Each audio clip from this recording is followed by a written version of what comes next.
itulak dapat ng taong bayan ang paniningil at pananagutan sa pamamagitan ng pag-focus at pagsentro sa pananagutan mismo ni Ginoong Marcos, sapagkat ang lahat ng ito ng mga kaganapan at mga pagkukulang upang totoo at seryoso ang magiging hakbang sa pagbibigay ng katarungan at hustisya sa taong bayan, lahat ng ito po babalik kay Marcos. Kung nandyan siya, hindi natin yan magagawa kasi ang kanyang gagawin ni Marcos, hahadlangan niya, pagtatakpan niya, patatakasin niya, kagaya ng ginawang pagpapatakas ngayon kay Saldico na nandun na sa France, wala na daw sa Amerika dahil baka abutin ng Immigration and Customs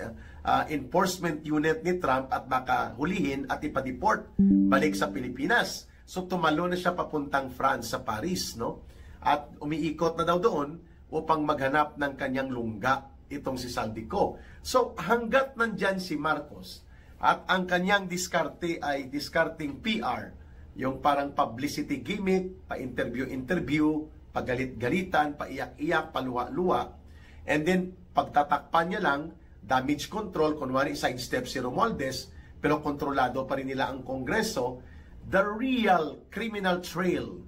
ng mga karumal-dumal na pandarambong na nangyaring ito,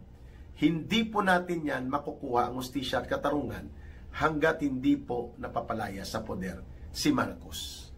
With a new government leadership,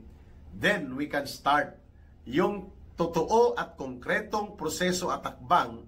upang i-prosecute sila, i-file ang cases, i-file ang petisyon sa court upang kumpiskahin ang kanilang mga bank accounts, bank deposits, pati ang kanilang ari-arian at ang kanilang mga kayamanan na malamang sa malamang po ay bahagi ng mga nakaw na kayamanan. So hindi lamang po pagpapalaya sa puder